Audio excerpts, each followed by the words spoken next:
Hello student, welcome back to CUET by 24/7। This Anita Sharma और आज की वीडियो आप लोगों के लिए बहुत इंपॉर्टेंट, बहुत स्पेशल होने वाली है, क्योंकि इस वीडियो में मैं आपको बताने वाली हूं लास्ट के दिनों में किस तरीके से आप अपने प्रिपरेशन को एक कदम और आगे ले जा सकते हैं। राइट, तो ये 30 डेज का जो प्लान है बच्चे, वो बहुत बहुत ज्यादा इंपॉर्टेंट आप लोगों के लिए, क्योंकि आपको भी पता है कि लास्ट के दिनों में जो रिवीजन लेकर जाते हैं वो बहुत इंपॉर्टेंट होती है। लेकिन रिवीजन भी एक सही तरीके की होनी चाहिए जिसके बिहार पर हम अपने किसी भी एग्जाम का स्कोर जो है वो बहुत अच्छा कर सकते हैं, यानी कि नेक्स्ट लेवल तक ले जा सकते हैं। तो इस वीडियो में मैं आपको क्या बताने वाली हूं, लास्ट 30 डेज का प्लान बताने वाली हूं, साथ साथ में आपको टेस्ट सीरीज बताने वाली हूं, स्टडी प्लान बताने वाली हूं और साथ साथ में बेस्ट बुक भी बताने वाली हूं। यानी कि इस एक वीडियो के अंदर आपको मल्टीपल आपके जो डाउट्स हैं वो क्लियर होने वाले हैं। तो वीडियो को लास्ट तक जरूर देखिएगा और अगर आप चैनल पर नए हैं तो चैनल को सब्सक्राइब जरूर कीजिएगा। तो स्टार्ट करते हैं बिना टाइम वेस्ट किए आज का हमारा ये सिलसिला। राइट बच्चे, चलिए तो सबसे पहले हमारा जो एक बहुत ही कॉमन सा और एक बहुत सबसे जो पहला हमारा जो एक वो होना चाहिए, थॉट प्रोसेस होना चाहिए, वो होना चाहिए बी पॉजिटिव, है ना। तो अपने दिमाग से बिल्कुल ये नेगेटिविटी निकाल दीजिए कि मेरे से नहीं हो पाएगा, इतना बड़ा कंपटीशन है, मैं इतने बड़े कंपटीशन में से मैं अपने आप को किस तरीके से आगे निकाल पाऊंगा, मैं ये नहीं कर पाऊंगा, मेरे से नहीं होगा, है ना। तो इस तरह की नेगेटिविटी अपने मन से बिल्कुल निकाल दीजिए, दिलो दिमाग से। सबसे पहले अपने आप से ये आप एक अपने आप को ये क्वेश्चन कीजिए कि क्या मैं ये कर सकता हूं। अंदर से आपके दिल की आवाज आएगी कि हाँ आप बिल्कुल कर सकते हैं। तो इसके लिए आपको कड़ी मेहनत की जरूरत है। तो डेफिनेटली आप वो कर सकते हैं जो आप सोच रहे हैं ना। तो आपको सबसे पहले बी पॉजिटिव, यानी कि सबसे पहले पॉजिटिव सोचना होगा। कहते हैं ना कि एक स्वस्थ तन में एक स्वस्थ मन निवास करता है, दिमाग निवास करता है। तो आपको सबसे पहले अपने आप को मोटिवेटेड रखना है, अपने आप को पॉजिटिव रखना है। नेक्स्ट हम मूव ऑन करते हैं। तो नेक्स्ट क्या है कि सक्सेस से 3 मंत्र होते हैं बच्चे, ठीक है। सक्सेस के 3 मंत्र होते हैं, ये 3 Ds होते हैं। तो डिसिप्लिन, डेडिकेशन एंड डिटर्मिनेशन। अगर जिस भी पर्सन ने, दुनिया का कोई भी पर्सन हो, अगर वो सक्सेस है तो जरूर उसने ये 3 चीजें फॉलो करी, ये 3 मंत्र अपनी जिंदगी में उसने अप्लाई किए होंगे। कौन कौन सा? एक तो आपका डिसिप्लिन हो गया कि हर काम को टाइम पर करना। दूसरा क्या होगा? डेडिकेशन, उस काम को बड़ी शिद्दत के साथ करना। और तीसरा डिटर्मिनेशन। डिटर्मिनेशन मतलब उसके लिए जो प्रण लिया है उसने कि मुझे हर हाल में मुझे ये काम करना ही करना है। नेगेटिविटी तो उसने बिल्कुल छोड़ दी, जो मैं पहले बता चुकी हूं। तो ये 3 मंत्र आपको क्या करने हैं? 3 मंत्र को अप्लाई करना है। डेफिनेटली बच्चे, दुनिया का ऐसा कोई भी काम नहीं है जो आप नहीं कर सकते हो। इन 3 मंत्र को अपनी जिंदगी में उतार लेना इस तरीके से, बस इस पर ये लागू करना है, इसी मंत्र को जपते रहना। डेफिनेटली आपको आपकी सक्सेस जरूर जरूर से मिलेगी। राइट, नेक्स्ट हम मूव ऑन करते हैं। अब मैं यहां पर आपको बताने वाली हूं 30 days planner for CUET exam. तो सबसे पहले किसी भी एग्जाम को क्रैक करना बच्चे मुश्किल नहीं होता, ठीक है। मुश्किल नहीं है कुछ भी दुनिया में। तू जरा हिम्मत तो कर, ख्वाब भी हकीकत में बदलेंगे, तू जरा कोशिश तो कर। तो कोशिश करने वालों की हार नहीं होती है। तो सबसे पहले जो भी, अगर हम कोई भी एग्जाम देने जा रहे हैं तो सबसे पहले हमें उसका सिलेबस पता होना चाहिए। अभी अभी आपने बोर्ड एग्जाम खत्म किया है ना, तो बोर्ड एग्जाम देकर आए हो आप, ठीक है। ड्रॉपर होंगे वो एक और अलग बात है। तो जो भी बच्चा बोर्ड एग्जाम को देकर आया तो पहले उसको ये पता होगा कि हमारे बोर्ड एग्जाम में ये चैप्टर्स आ रहे हैं, ये चैप्टर्स नहीं आ रहे। जो नहीं आ रहे आपने उनको नहीं किया, है ना। और जो चैप्टर्स आ रहे थे आपने उसको प्रिपेयर किया। अब यहाँ CUET के लिए सबसे पहले, या फिर कोई भी एग्जाम है, सबसे पहले उसका सिलेबस जानना बहुत जरूरी होता है। और जो CUET के लिए जो आपका सिलेबस आ रहा है वो सिर्फ और सिर्फ आपको क्या करना है? क्लास 12th की NCERT, जो भी आपकी डोमेन्स है, राइट बच्चे, जो भी आपकी डोमेन्स है उसमें सिर्फ और सिर्फ क्लास 12th की NCERT ही फॉलो करनी है। कोई अदर बुक फॉलो नहीं करनी है, किसी अदर स्टेट की बुक फॉलो नहीं करनी है, सिर्फ और सिर्फ क्लास 12th की NCERT। नेक्स्ट हम मूव ऑन करते हैं आइडेंटिफाई। जब आप इस कंसेप्ट को, जब आप ये सिलेबस कंप्लीट करते हो ना बच्चे, आपने कोई भी चैप्टर पढ़ा, कोई भी टॉपिक पढ़ा, कोई भी कंसेप्ट आप क्लियर कर रहे हो, तो सबसे पहले जब आप वो कंसेप्ट को क्लियर कर रहे हो ना, तो इससे आपको क्या पता चल जाता है? यार मेरे को ये तो आता है। 70% आपने बोर्ड एग्जाम में क्लियर कर लिया, अब बचा 30%। 70% आपको, मतलब मैं ये नहीं कहती कि 100% आता है, आपको 70-80% तो आता ही होगा। तो वो एरिया आपका स्ट्रॉन्ग हो गया। लेकिन जो चैप्टर आपने बिल्कुल नहीं पढ़े हैं वहां पर आपका एरिया हो जाएगा वीक। तो वो चैप्टर्स भी आपको अच्छे से क्लियर करने हैं। यानी कि जो आपका वीक और जो आपका स्ट्रॉन्ग एरिया है वो आपके किससे पता चलेगा? वो आपके प्रैक्टिस से। यानी कि जब आप स्टडी करते हो तो उस दौरान आपको पता चलता है कि क्या आपके लिए क्या डिफिकल्ट है, क्या आपके लिए डिफिकल्ट है और क्या आपको क्या लग रहा है, इजी लग रहा है। तो इजी वाले चैप्टर्स पर थोड़ा सा फोकस कम कीजिए और डिफिकल्ट वाले पर फोकस ज्यादा करना पड़ेगा आपको। तो इससे आपको क्या पता चला कि यार मुझे ये चैप्टर्स तो आते हैं, तो चलो इस पर मैं टाइम कम देता हूं। तो एक बार इसको पढ़ लिया, मतलब ये तो मुझे बिल्कुल अच्छी तरीके से याद हो गया। दिक्कत कहां आएगी? दिक्कत यहां आएगी आपको, जो चैप्टर आपने पढ़े ही नहीं है तो वहां पर आपके 1 या 2 क्वेश्चन आ गए जिस चैप्टर से, आपके वो नंबर तो गए। कहने का मतलब जहां पर ये नेगेटिव मार्किंग है ना बच्चे, आपकी नेगेटिव मार्किंग -1 है, तो हर क्वेश्चन कैरी करेगा किसमें कितना? 5 नंबर कैरी करेगा हर एक सही क्वेश्चन। अगर आपने गलती से तुक्का लगा दिया, गलत भी कर दिया, तो आपका -1 हो गया। बता 6 नंबर तो गए आपके, तो 6 नंबर आप बाकी के बच्चों से पीछे हो गए। तो जितने डिलीटेड चैप्टर्स हैं, अगर मान लो उसको आपने अच्छे से प्रिपेयर नहीं किया, तो बच्चे आपकी गलतियों के चांसेस 90% बढ़ेंगे यहाँ पर, ठीक है ना। तो इससे क्या पता चल गया, आपका डिफिकल्टी और इजी लेवल आपको पता चल गया। नेक्स्ट करते हैं, फिर इसके अकॉर्डिंग आपको क्या बताना है, डिफिकल्टी और यहां पर आपका इजी लेवल। अब इसके अकॉर्डिंग आपको अपना प्लानर बनाना है, ठीक है। बच्चे प्लानर सबका अलग अलग होता है। मैं ये नहीं कह रही हूं कि आप मेरे अकॉर्डिंग अपना प्लान बनाओ। आप नाइट रीडर हो, आप डे रीडर हो, वटेवर, आप जिस भी आपको जो भी टाइम सूट करता है आप उसके अकॉर्डिंग पढ़िए, है ना। मैं ये नहीं कहती हूं कि पूरा दिन आप बैठे रहिए, पूरा दिन आप पढ़ाई करते रहिए, बीच बीच में आप ब्रेक भी लेते रहिए, है ना। तो उसके अकॉर्डिंग क्या करना है, आपको अपना क्या बनाना है, आपको अपना टाइम टेबल बनाना है, ठीक है। अगर मान लो मैं ये कहूं कि आपको पर डे जो है वो आपको 3 से 4 सब्जेक्ट अभी लगाने ही लगाने हैं, ठीक है। 3 से 4 सब्जेक्ट आपको लगाने लगाए। मान लो आपने 3 डोमेन्स कर लिए, या आपने 2 डोमेन कर लिए, एक आपने कर ली जीटी कर ली, एक आपने इंग्लिश कर ली, है ना। तो इसके क्या करोगे कि जो डोमेन, जो सब्जेक्ट आपको इजी लगते हैं, तो आप उसका क्या कर सकते हो, उसकी रिकॉर्डिंग वीडियोस देख सकते हो, उसका अपने आप भी पढ़ सकते हो। तो जो जहां पर आपका डिफिकल्टी लेवल है ना, आप उसके अकॉर्डिंग बनाइए। सुबह स्टार्ट कर लीजिए कि आज मुझे दिन में, डिटर्मिनेशन मैंने पहले बोला था कि आज मुझे इतने चैप्टर को करना है हर हाल में। आज मुझे 1 घंटे में 1 चैप्टर करना है, आज मुझे 2 घंटे में 1 चैप्टर करना है, वटेवर जो भी आपने सोचा है ना, सुबह सोच लीजिए। फिर आप क्या करोगे, रात को सोने से पहले तक, है ना, सोने से पहले तक आप क्या करोगे, हर हाल में जो भी आपने सुबह टारगेट सेट किया था ना, आप उस टारगेट पर स्टे रहिए। एकदम पक्का डिटरमाइंड हो जाए कि मुझे हर हाल में चाहे कुछ भी हो जाए, मुझे ये काम करना ही करना है, ठीक है। और थोड़े टाइम के लिए अपने मम्मी पापा को, अपने पेरेंट्स को बोल दीजिएगा कि आपको थोड़ा सा डिस्टर्ब ना करें, क्योंकि एक बार जब आपका माइंड डिस्ट्रैक्ट हो जाता है ना, तो दोबारा उस पर जब हम फोकस करते हैं तो थोड़ा सा टाइम लगता है। इसलिए जब आप एक बार पढ़ने बैठ जाते हो तो पूरे डेडिकेशन के साथ में, है ना, डिटर्मिनेशन तो सुबह तुमने ले लिया है, पूरे डेडिकेशन के साथ आप उसे पढ़ाई में लग जाइए और ध्यान लगाने की कोशिश कीजिए कि जो भी आप कंसेप्ट पढ़ो उसको ध्यान से पढ़ो। तो जो दिन में आपने सब सब्जेक्ट पढ़ा, ठीक है, आपने क्या करना है, 3 से 4 सब्जेक्ट पर डे पढ़ने ही पढ़ने हैं। आपने क्या करा, 2 डोमेन लगा ली, आपने 1 जीटी लगा ली, आपने 1 इंग्लिश लगा ली, है ना, 1 लैंग्वेज लगा ली। तो 2 डोमेन तैयार करने हैं और 1 क्या करना है, जीटी और 1 लैंग्वेज तैयार करनी है, ठीक है। आप इस हिसाब से जब भी आपको टाइम मिले, जैसे भी आप टाइम मिले, तो आप इसको फॉलो कीजिए, लेकिन आपको स्ट्रिक्टली फॉलो करना है, ठीक है। नेक्स्ट पर क्या करते हैं, नेक्स्ट पर बात करते हैं हम अटेम्प्ट द मॉक टेस्ट। अब आपने सबसे पहले क्या कर लिया, आपने सबसे पहले सिलेबस कवर कर लिया। सिलेबस कवर करते दौरान आपको वीक और आपका जो स्ट्रॉन्ग एरिया वो पता चल गया। उसके अकॉर्डिंग आपने क्या किया, प्लान बनाया अपना कि मुझे ये चैप्टर बहुत डिफिकल्ट लगता है, मुझे इस चैप्टर को ज़्यादा वेटेज देनी है। तो आपने उस चैप्टर को मान लो 2 घंटे में पूरा कर लिया, है ना। उस 2 घंटे के बाद आपने क्या किया, उस चैप्टर को अच्छे से समझ लिया। तो आपको एक पर्टिकुलर एक सब्जेक्ट के लिए नहीं करना है। मैंने क्या कहा, 2 डोमेन्स तो आपको लेने ही लेने साथ में, और साथ में आपको 1 जीटी लेना है, 1 आपको इंग्लिश लेना है। खैर ये तो मेरे अकॉर्डिंग था, आपको जो भी अच्छा लगे आप उसके अकॉर्डिंग कर सकते हो। अब आपका क्या करना है कि मॉक टेस्ट। मॉक टेस्ट क्या होता है बच्चे, एक नकली परीक्षा होती है ना, एक डुप्लीकेट एग्जाम होता है, जो हर बच्चे को, मुझे लगता है कि हर बच्चे को ये मॉक टेस्ट, एक डुप्लीकेट एग्जाम जो है वो देना चाहिए। क्यों देना चाहिए, क्योंकि इससे हमारा एग्जाम फियर जो है वो हमारे अंदर से निकल जाता है।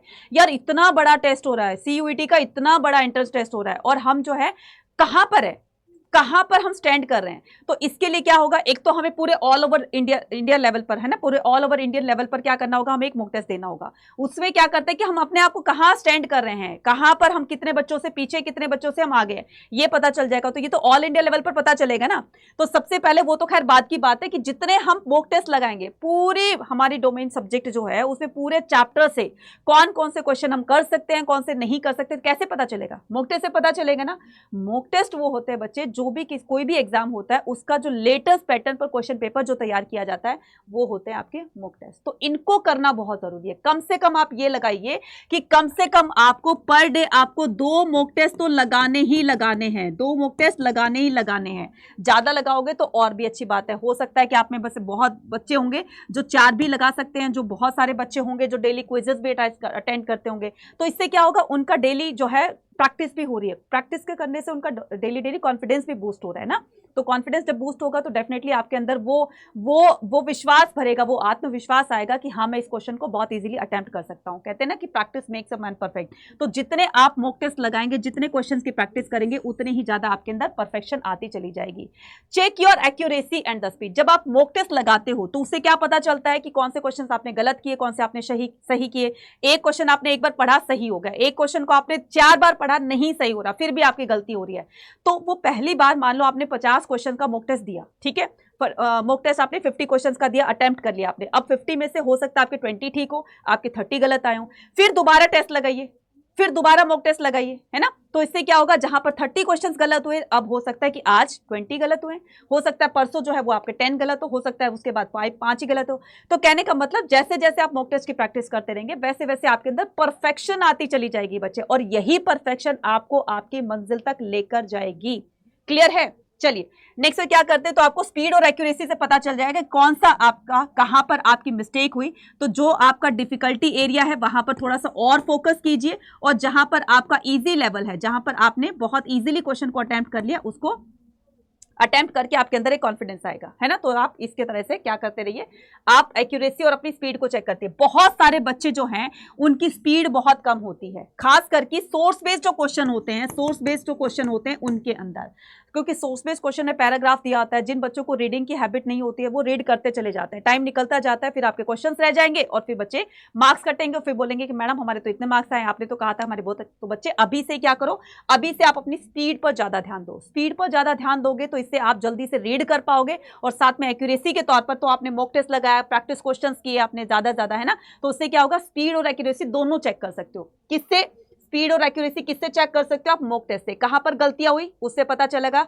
आपका डिफिकल्ट एरिया, कहां से आपकी गलतियां नहीं हुई उससे आपका इजी लेवल पता चलेगा, और इन्हीं के बदौलत आपको क्या पता चलेगा, इन्हीं के बदौलत आपको स्पीड भी जो अपनी इंक्रीज पाओगे, और साथ साथ में एक्यूरेसी भी, ठीक है, कि किस क्वेश्चन को हमें कितने टाइम पर लगाना है ना, कि कितना टाइम देना है। तो जल्दी से जल्दी प्रैक्टिस करोगे तो आपकी एक्यूरेसी बढ़ेगी, प्रैक्टिस करोगे तो आपकी स्पीड बढ़ेगी, और दोनों जब चीज हो जाएंगी तो आपका कॉन्फिडेंस लेवल बिल्ड होगा। ठीक है ना, क्लियर है। नेक्स्ट होता है revision work for the finance. तो फाइननेस, अब ये रिवीजन जो लास्ट मोमेंट पर जो रिवीजन होती है ना बच्चे, डेफिनेटली वो बहुत बहुत बहुत ज्यादा हेल्पफुल होती है, बहुत इंपॉर्टेंट होती है।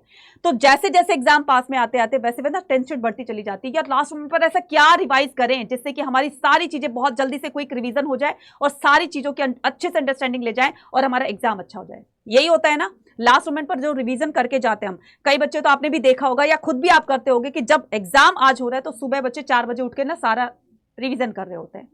इवन यहां पर भी गाड़ी में बैठे हैं, आप सेंटर जा रहे हो, गाड़ी में बैठे हो तो अपनी बुक खोलकर बैठे हो, नहीं भाई ये नहीं करना, आपने बिल्कुल नहीं करना। ये बच्चे कौन करता है, जिनको स्टार्टिंग से ये लग रहा था कि नहीं ये क्वेश्चन भी आ सकता है, यहां से भी आ सकता है, यहां से। लास्ट मोमेंट पर ऐसे कुछ नहीं होता। आपको एक दिन पहले बिल्कुल आपको टच नहीं करनी है बुक, आप उससे पहले जितना रिवाइज कर चुके वही काम आने वाला है। लास्ट मोमेंट पर तो गड़बड़ हो जाएगी आपकी।